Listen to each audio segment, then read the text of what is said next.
Good Thursday morning. Thanks for joining us on Kare 11 News Now. I'm Alicia Lewis. The U.S. and Iran exchanged another round of strikes overnight, hours after President Trump left the NATO summit in Turkey. That's where he called Iranian leaders, quote, scum, and said he thinks the ceasefire is over, though he downplayed the risk of an all-out war starting again.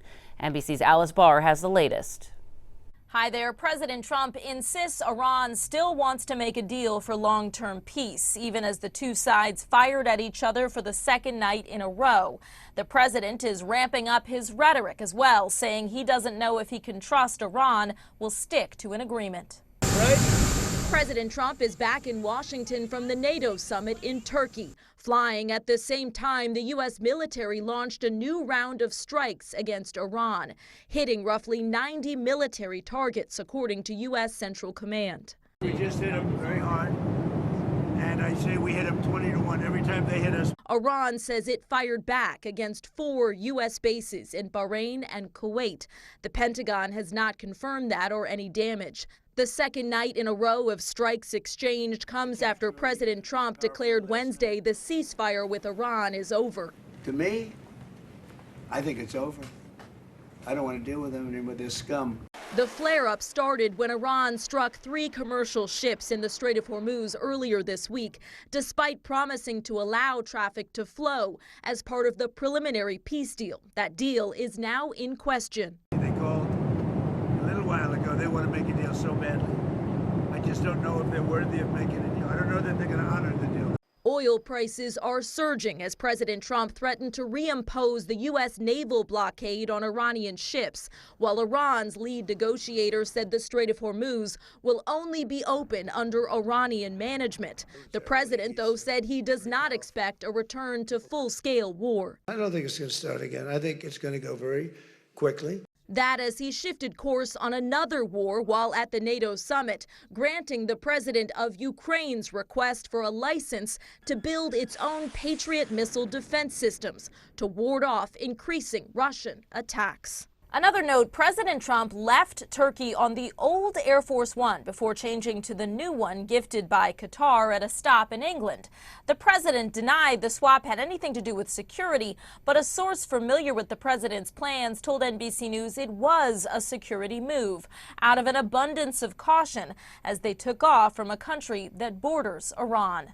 In Washington, Alice Barr, NBC News.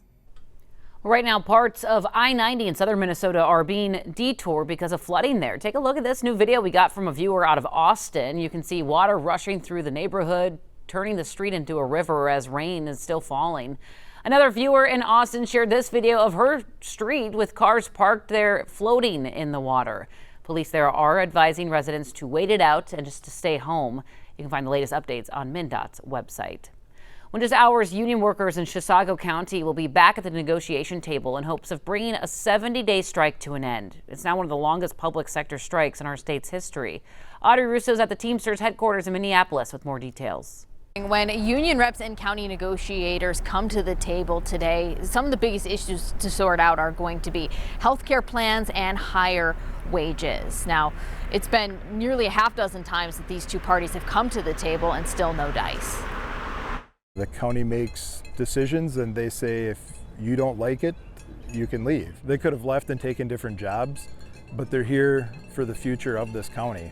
Now that's the union rep for the 170 county workers who are currently on strike. They represent auditors, social workers, and maintenance employees. The union is asking for higher wages and wants to switch to a Teamsters health plan. The county says it's offering 6.5% yearly raises and that's consistent with other similar counties. And Chisago County says 65% of its employees are still showing up for work, but they've had to hire some temporary help to fill in some of the gaps. The union says it will continue to strike until a deal is made. Back to you. Audrey, thank you. Developing right now, a 17-year-old boy is in custody in connection with a weekend homicide in Brooklyn Park. Police say they found a 16-year-old victim dead in Hartkoff Park late on Sunday. Neighbors told Kare 11 they saw groups of teenagers launching fireworks there and couldn't hear any gunshots. Police say they also found the gun reportedly used in the shooting. Right now, a man is fighting for his life after a shooting in Minneapolis. It happened just before 2 p.m. yesterday near 36th and Fremont on the city's north side. Police say they found the man shot in the living room and took him to the hospital. They're now trying to figure out what led up to the shooting, including if it could have been accidental. Police have not made any arrests. Right now, we're waiting for charges to drop for the suspect who allegedly fled from officers in Invergrove Heights. Police say it happened during an attempted traffic stop just before 4 a.m. near South 6th Street and 6th Avenue South. The department says the suspect drove off when officers first tried to pull them over. A short time later, officers found the vehicle again, but the driver took off running. Investigators say an officer accidentally fired a shot into one of the vehicle's tires. Police say the shot was not directed at anyone and no one was inside or near the vehicle at the time. The suspect was later found nearby after falling over a fence. Right now, faith leaders across the metro are calling on people to denounce a video shared by President Trump showing young Somali children in Minnesota. Earlier this week, the president shared this post of a kindergarten graduation ceremony in St. Paul, where some of the students are wearing hijabs. Community leaders say it's another attack on the Muslim community, inspiring hateful rhetoric. Whether a child wears a hijab, a cross around their neck, a kippah on their head, or any other expression of their faith, or whether they choose not to, they deserve to walk into school, to celebrate their accomplishments, and to know that they are safe, respected, and accepted. Governor Walz responding to the post, saying the president is attacking a group of kindergartners because of how they dress. Well, an update this morning out of Maine. Democrat Graham Plattner says he's ending his Senate campaign days after being accused of sexual assault. Now the countdown is on for Maine's Democratic Party to pick a replacement. According to state law, they have to find one before July 27th. The state party says they plan on holding a nominating convention soon, but have not released a timeline. In a video message on X yesterday, Plattner denied the allegations.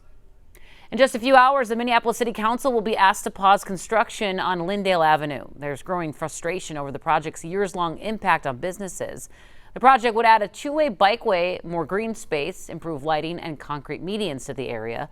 Community organizers say the medians would cause less foot traffic, and the bike lane could create snow berms, making it less accessible for people with disabilities and for seniors.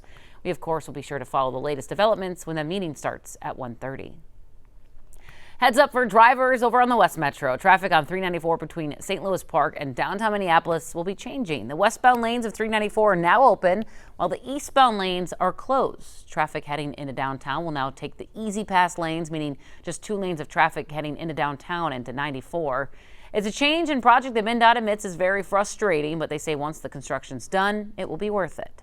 This is an important milestone and puts us at a good spot and a good schedule to hit our November deadline. This is frustrating. It is tough to sit through traffic, but ultimately the end point is that these are important improvements to make to our infrastructure. Yeah, he said it's going to last through November. MnDOT says this project will improve road quality and repair bridges. Well, right now, squishy toys are must-have items for young kids. But this morning, a viral social media challenge is sending several kids to the hospital. So this trend, it encourages kids to take the toys and put them in the microwave. Police in New York say that 2 sisters tried this, but when they removed their toy, it exploded and the gel on the inside caused them 2nd to 3rd degree burns on their legs, arms, and even on their faces. You know, burns to the face, things that could disfigure a kid, and now they have to go through life from a social media challenge that went wrong and having to live with that. Yeah, fire officials say the gel inside the toy can get extremely hot, and it's not like water. It doesn't just fall off. Instead, it can stick to your skin, aggravating the burns. Well, as we had a break, we got the list for the new state fair foods this year, and it's interesting. There's crackling corn ribs, a new surf and turf burger, Blue Moon Crunch, which is shaved ice infused with Blue Moon flavor. There's also a brand new pickle flavor items, including a pickle pie and dill with a cookie in it, or a dill with it cookie is what it's called, dill with it.